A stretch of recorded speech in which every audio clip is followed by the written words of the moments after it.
João capítulo 10 será a nossa reflexão esta noite. Versículo 10 diz: o ladrão não vem senão a roubar, a matar e a destruir. Eu vim para que tenham vida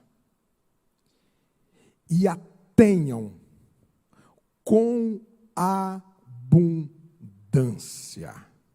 Você crê nessa palavra? Diga amém. Deus torna os nossos corações para ti. Convence a nossa alma, convence o nosso entendimento a verdade da tua palavra. Para a glória do teu nome, Jesus. Para a glória do teu nome. Esse ano nós já estamos, na verdade, desde a virada do ano, nós estamos partilhando com a igreja a respeito do tema Todos por um Pleno Avivamento. Algumas preleções já foram ministradas pelos nossos presidentes, pastor Lediel, pastor Newton. Na terça-feira, nós ainda não havíamos dado start a uma série concernente ao tema, como nós fazemos todos os anos em relação ao tema central, ao tema anual da nossa igreja. Hoje nós queremos dar o start com uma série chamada Gramática do Avivamento, né? Qual é a ideia da gramática do avivamento? Gramática são aquelas regras, né, que regulam a nossa língua, né, no caso a portuguesa. A gramática do avivamento propõe uma jornada, um caminho para aquilo que deve regular, aquilo que deve sustentar, fundamentar o verdadeiro avivamento. O que deve compor o avivamento segundo as Escrituras? Quais são os elementos que precisa acontecer para que a gente viva essa promessa de Deus, segundo as Escrituras, para o seu povo e para a sua igreja? Então, de tempo em tempo, nós estaremos acionando essa série para nós estarmos compartilhando, para que o tema do nosso ano não seja algo apenas teórico e decorativo ao final de todas as nossas liturgias. O conceito de avivamento, ele é um conceito muito amplo, é um conceito muito vasto. Particularmente, eu amo a simplicidade. Portanto, eu quero trazer o conceito de avivamento, naquilo que é mais básico do seu significado, que avivamento é voltar a viver. O sentido, o significado de avivamento é você voltar a viver. Um ato de restaurar a vida após um declínio. Restaurar a vida após um declínio. Um outro conceito que traduz muito bem o avivamento, e esta é a frase do Robert Owen, ele vai dizer que avivamento é uma ação extraordinária do Espírito Santo, produzindo resultados extraordinários. A palavra avivamento, ela deve estar sempre anexada à obra do Espírito Santo, operando em nós resultados extraordinários. Para hoje, eu quero pensar com vocês a primeira palavra dentro dessa gramática do avivamento, aquilo que é mais elementar do avivamento, que traduz o avivamento, que é a palavra vida. A palavra vida, ela é a base do avivamento, porque se avivamento é voltar a viver, então é vida.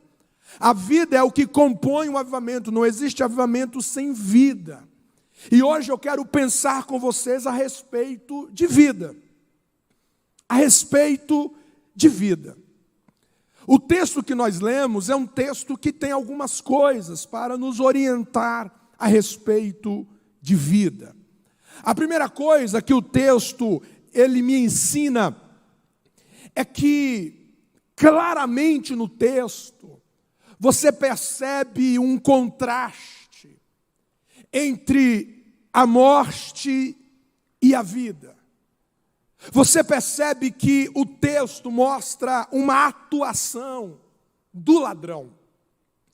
Primariamente no texto, ladrão aqui é os falsos ensinadores, os falsos doutores, os falsos mestres, os falsos messias, os falsos religiosos que antecederam Jesus.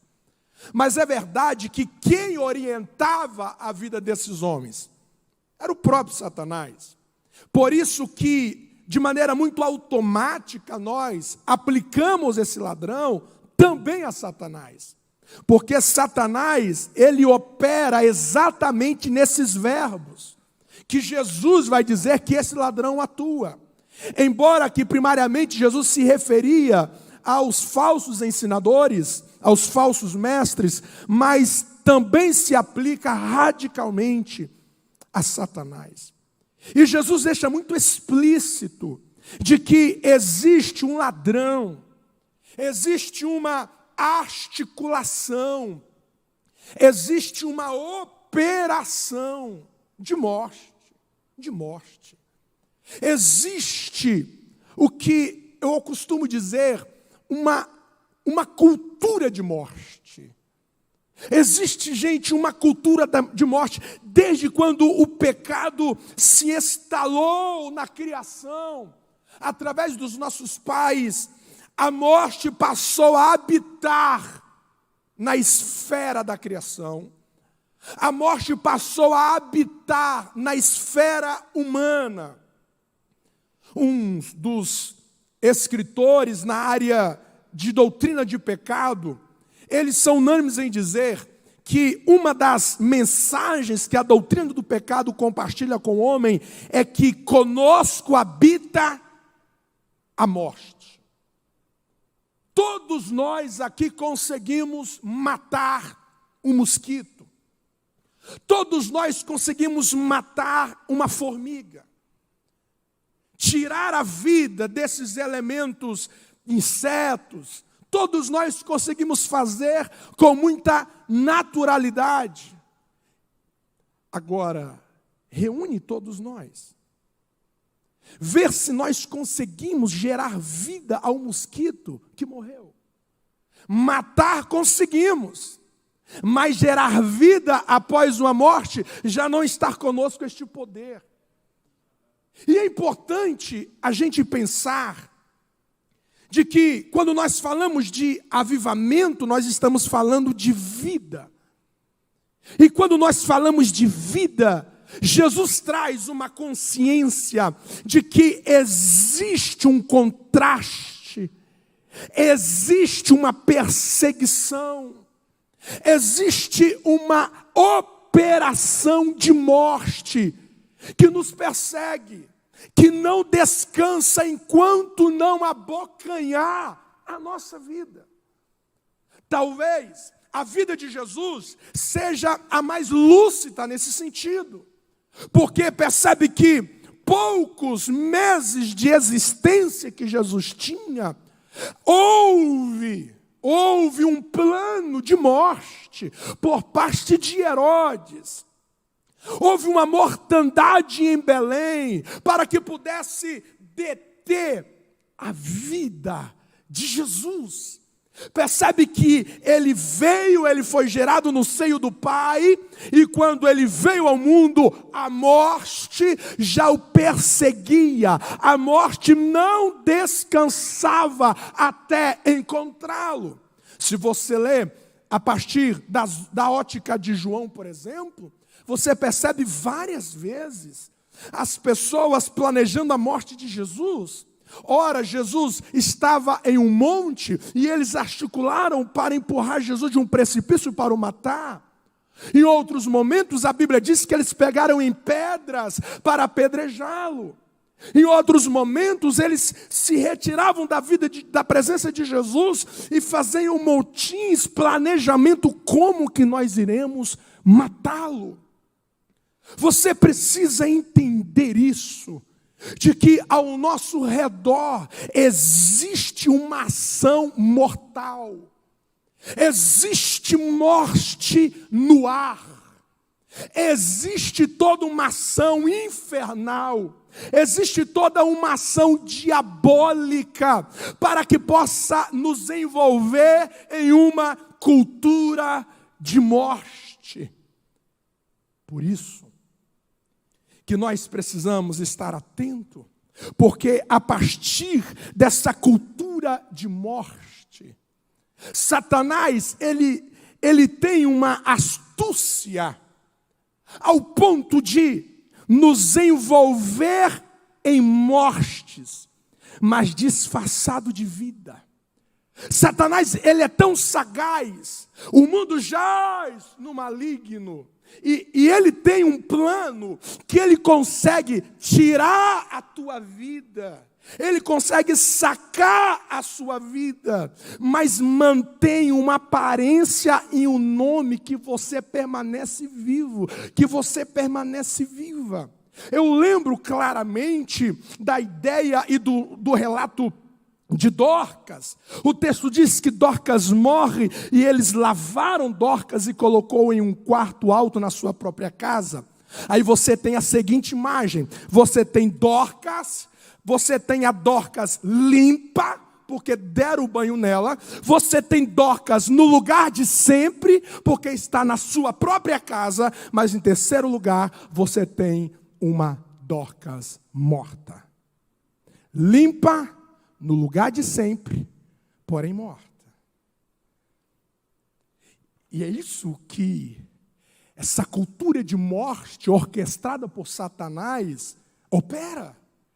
De maneira que você talvez não deixe de frequentar o mesmo endereço.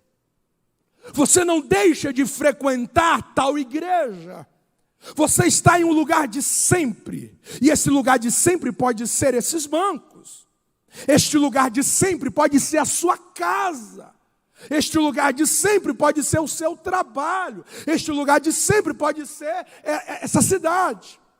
Mas de repente, Satanás, de maneira muito sutil, conseguiu esvaziar a vida. Este homem está no lugar de sempre na sua casa, mas ele já não é mais um homem, segundo as Escrituras. Esse marido, ele foi esvaziado na sua masculinidade. Ele não consegue se mover segundo a masculinidade bíblica para cumprir o seu papel no coração da sua esposa. De repente este homem está no lugar de sempre, mas ele foi esvaziado da sua paternidade. Como alguém uma vez, ao pregar, o pastor me comunica a respeito de um pai ao desespero, porque ele tinha uma filha que já estava com seus 12 anos. E ele relata ao pastor, dizendo: pastor, eu estou vivendo o pior momento da minha vida, porque a minha filha não tem diálogo comigo. Eu assento com ela ao redor da mesa, porque eu só vejo ela aos domingos, porque quando eu levanto para trabalhar, ela está dormindo, e quando eu chego, ela está dormindo, e o único dia que eu não trabalho é o domingo, mas quando chega no domingo, a gente está ali, ela não conversa, e ela já disse para minha esposa, para a mãe dela, que ela não tem assunto comigo. Pastor, me ajude, porque eu estou perdendo a minha filha. Este homem estava na mesma casa, mas ele foi esvaziado da sua paternidade. A maneira com que muitos homens olham as mulheres, a maneira com que muitos homens tratam as suas esposas, a maneira com que muitos homens tratam os seus filhos, retrata que este homem está no lugar de sempre. Ele está com o mesmo nome, mas ele está esvaziado da vida. De igual modo, as mulheres. De igual modo, as mulheres esvaziadas do seu papel. Mulheres que são pesos para os maridos. Mulheres que não conseguem fluir nos seus papéis de mãe. E Satanás vai esvaziando a vida e nos deixando no lugar de sempre. E por que não falar da minha posição como pastor? Quão perigo é de pastores, líderes estarem no altar, músicos estarem no altar, pregadores estarem no altar. E eles mantêm o nome de pregador, mantêm nomes de líderes, de pastores, de músicos, mantêm a imagem de sempre, no lugar de sempre, mas estão esvaziados da vida. E é isso que Jesus vai gritar em uma das igrejas, lá no Apocalipse, dizendo: vocês têm nome que vive, mas vocês não vivem mais. A cultura de morte os alcançou. A cultura de morte os abraçou. A vida foi escoada. A vida se foi. Está no lugar de sempre. Mantém a imagem de sempre. Mantém o nome de sempre. Mas não há mais vida. Jesus nos deixa muito claro. Existe uma orquestração para matar, roubar e destruir. Perceba de maneira muito lúcida o que acontece na nossa sociedade. A cultura do aborto, o feminismo, o machismo, pets sendo muito mais cuidado, amado do que gente, do que criança. Pessoas que levantam a bandeira dos pets, mas levantam a bandeira do aborto. Não, isso aqui é uma contradição de vida. Mas a cultura de morte é assim que faz. Ao nosso redor existe uma ação ferrenha que não descansa. Que não descansa para te alcançar, não descansa para te afetar, não descansa para te atingir. Pensando nessa realidade, eu penso em segundo momento, que viver não é algo automático. A partir dessa consciência que nós estamos ladeados de morte, a partir dessa consciência de que existe poderes, principados, potestades, hostes infernais, dominadores, que se opõem à nossa vida. Eles não dormem, eles não tiram férias, eles nos sondam de dia e de noite. Eles ouvem o que falamos. Eles percebem os nossos movimentos. Não existe poderes malignos, ignorantes ao teu respeito. Ele sabe o que mais te atrai. Ele sabe o que mais te encanta. E você precisa acrescentar uma verdade na sua mente. Você já ouviu muito alguém dizer que Satanás te tentará na sua fraqueza. É verdade, é verdade. Mas você precisa acrescentar que Satanás não lhe tentará unicamente nas suas fraquezas. Satanás lhe tentará também nas áreas mais fortes que você é. Porque na tentação no deserto, Satanás aciona o pão, porque ele estava com fome, fraqueza, necessidade, ok. Mas você precisa também entender. Você precisa entender que Jesus estava 40 dias jejuando. Você consegue imaginar a força espiritual de Jesus? Você consegue imaginar a intensidade do sobrenatural que Jesus estava imerso? Jesus estava fortíssimo no espírito. Jesus estava fortíssimo na sua alma. E Satanás não lhe atacará unicamente no físico, ele lhe atacará na alma, ele lhe atacará no espírito. Realidades essas que naquele momento Jesus estava no seu mais alto grau de resistência e de forças. Satanás te sonda, ele sabe as áreas que você tem mais fragilidade, ele vai pegar lá. Ele vê as áreas que você se sente mais autoconfiante, ele vai tentar te distrair lá. Você precisa entender que nessa cultura de morte, toda essa orquestração maligna te persegue todos os dias. E para viver em meio a uma cultura de morte, não é automático. Para você respirar fisicamente, biologicamente, não é automático. Ninguém vive biologicamente automaticamente. Todos os dias. Se você acordar e dizer assim: eu não vou fazer nada, eu vou ficar deitado e vou apenas respirar. Quantos de nós que permaneceremos vivos a partir dessa atitude? Quando você diz eu não faço mais nada, automaticamente você começa a caminhar passos para a morte. Se você não comer, se você não tomar água, se você não se exercitar, que são ações, são mecanismos, são atitudes diárias para você retardar a morte, que é inevitável, fisicamente dizendo. Se você não se mover, e aí a lei da termodinâmica, chamada entropia, traduz muito isso. Porque a lei da termodinâmica, a entropia, vai falar que todas as coisas se movem do construído para a destruição, do bom para o ruim, da ordem para a desordem.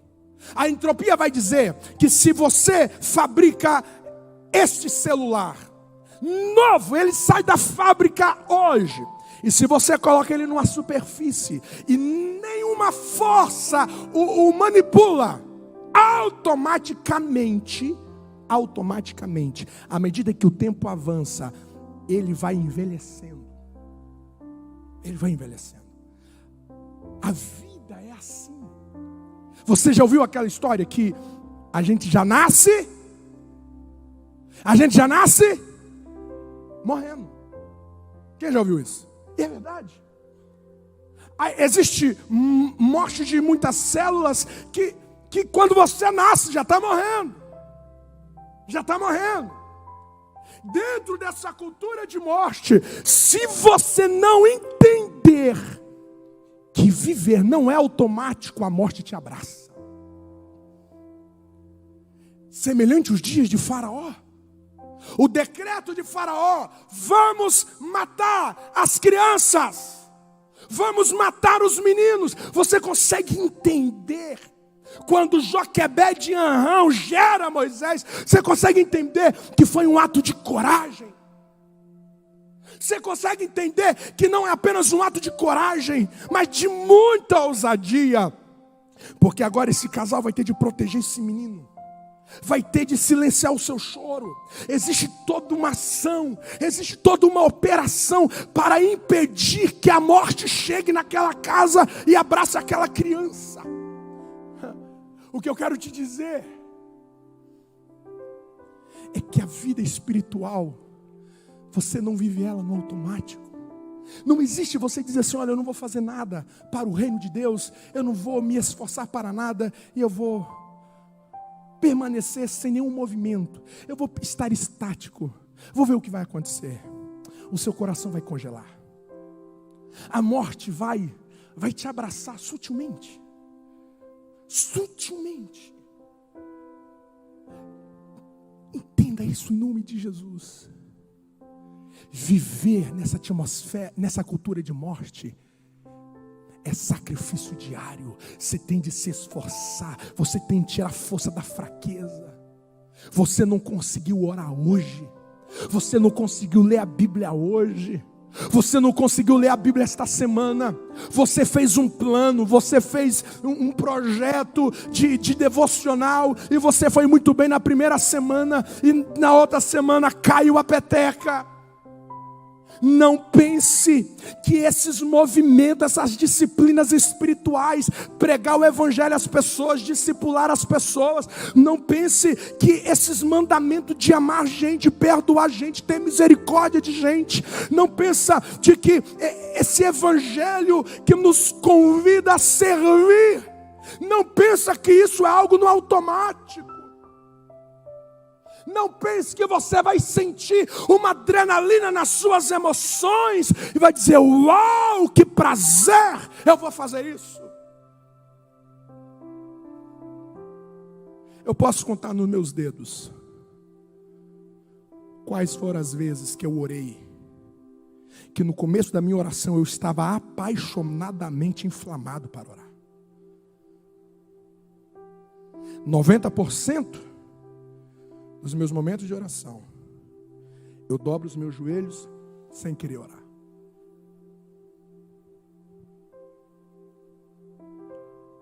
Eu abro a minha Bíblia com muitas batalhas, para eu não continuar na leitura, na meditação. É batalha. Você acha que isso é automático? Você acha que eu abro um texto e quando eu abro a Bíblia assim do nada, sai um monte de letrinhas ungidas assim, vem para minha mente? Não, irmão, não. Eu preciso lutar para que eu não seja um homem frouxo. Eu preciso lutar para que eu não me renda à pornografia. Eu preciso lutar para que os meus olhos não cobicem ninguém. Eu preciso lutar para que eu não me embriague com ouro, com dinheiro, com poder. Há uma luta que se eu não orar, se eu não me render ao sagrado, ao secreto, eu estou morto, a morte me alcança. Não existe uma blindagem em nós pastores, não existe uma blindagem em nós homens, em vocês mulheres. Viver nesse tempo é uma luta todos os dias. Nunca haverá um momento na minha vida que eu vou andar no ponto morto e o carro vai numa velocidade 1000 por hora. Se eu colocar no ponto morto, ele nunca vai para frente, ele vai para trás. Você tem de querer aquilo. Você tem de ir com garra. Você precisa quebrar a barreira todos os dias. Você precisa reclamar promessas bíblicas todos os dias. Tu disse que isso é para mim, então eu vou viver isso. Você precisa, como Joquebede, quando eles combinaram com Arão, seu esposo, Faraó quer morte. Faraó quer estabelecer a cultura de morte, mas em meio a esta morte, nós vamos gerar vida. Moisés vai nascer em uma cultura de morte. Vou utilizar todas as minhas forças possíveis para viver em uma cultura de morte. E ai de mim se pensar que viver é automático. Vou ser tragado pela religiosidade. Vou ser tragado pela emasculação. Vou ser tragado pela esterilidade espiritual. É uma luta todos os dias. Diante de um ladrão que não se cansa. Diante de principados e potestades que quer me encontrar todos os dias, eu preciso lutar todos os dias. Todos os dias. Eu preciso ir para o secreto, não tem mágicas, não tem mágicas. Eu preciso estar no altar todos os dias. É possível você sobreviver numa cultura de morte? Ou se é, pergunte às parteiras, pergunte às mães hebreias. Oh, glória!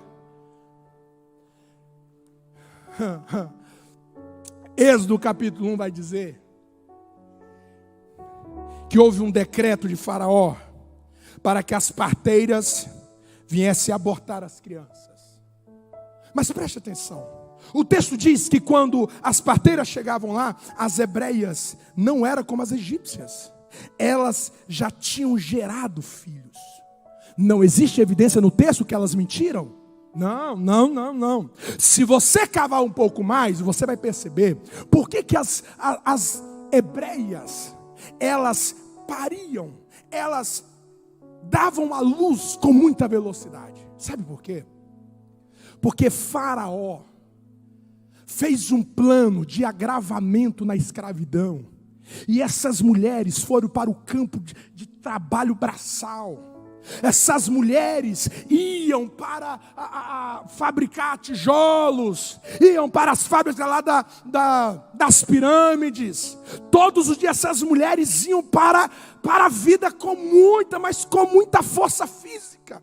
Faraó queria pesá-los a vida e começou a escravizar numa carga horária desumana. Só que o que ele não sabia, e isso é provado cientificamente, que à medida em que uma gestante está em movimento, à medida que ela está em exercício, ela não é sedentária, ela está no exercício diário. Isso vai preparando o parto para que ele seja mais natural possível. Faraó acrescenta a escravidão, tentando agravar aquelas mulheres, mas à medida em que ele agravou o trabalho delas, ele não sabia que este trabalho estava preparando elas para gerar mais rápido, para que ninguém pudesse abortar.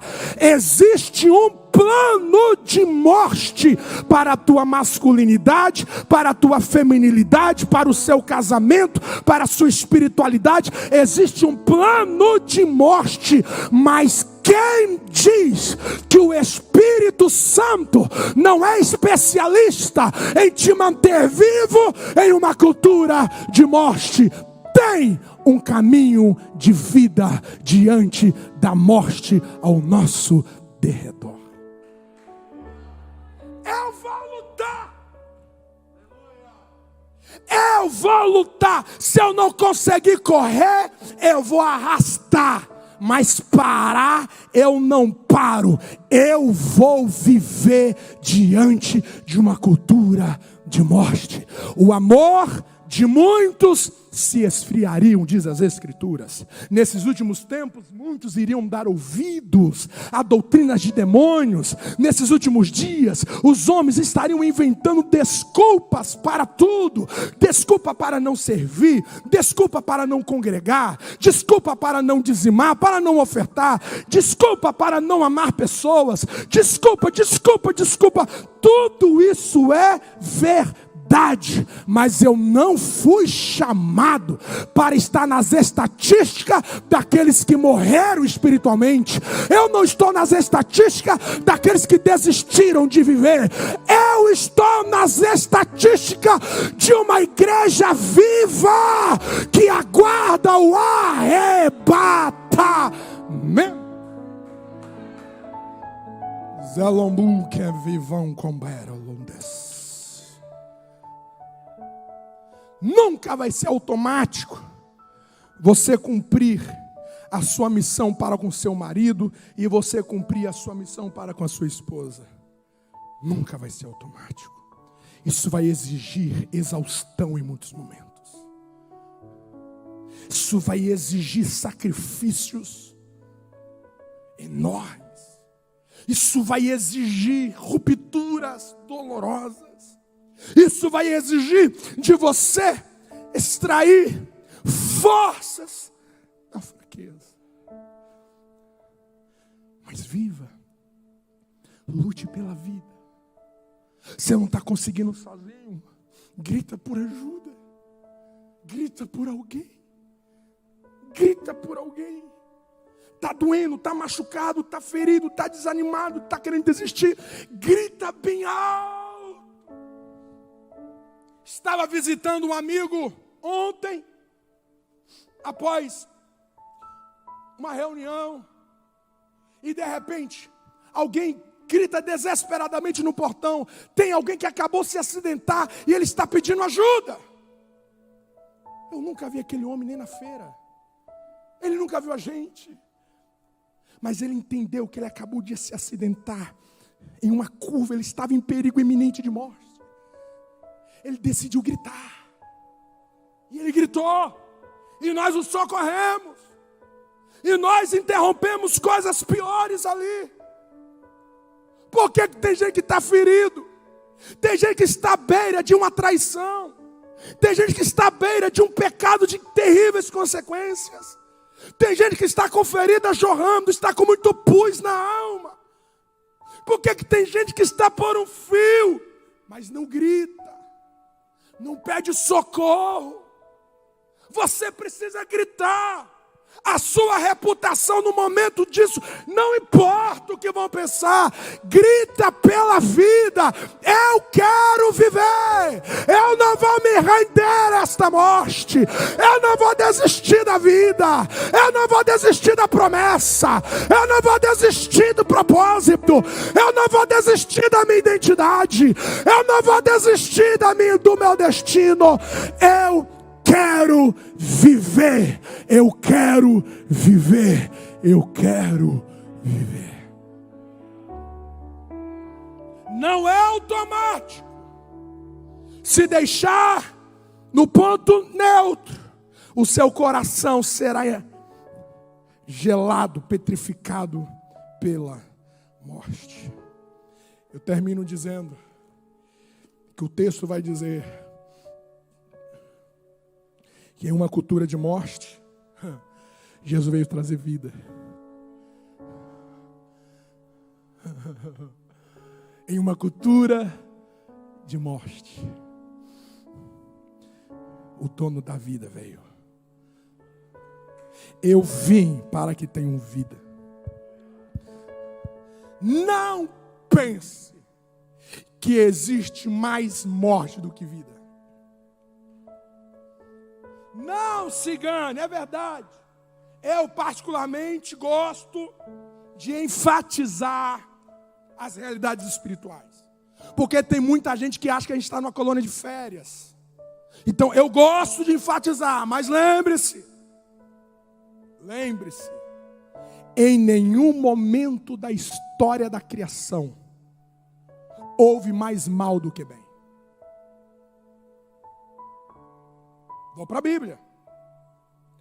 De toda a criação, de todas as árvores plantadas no jardim, qual que era proibido? Fala para mim. Quantas que era proibido? Certeza?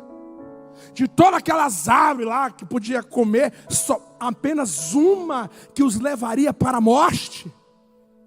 Somente uma, você tem certeza? Sim. A Bíblia diz que a existência dos demônios, a existência dos anjos caídos, a Bíblia diz que a soma de todos eles é 1/3 dos anjos de luz. Isso quer dizer apenas 1/3 que caiu. Então isso quer dizer que para cada demônio existe 2 anjos. Então existe mais anjo do que demônio.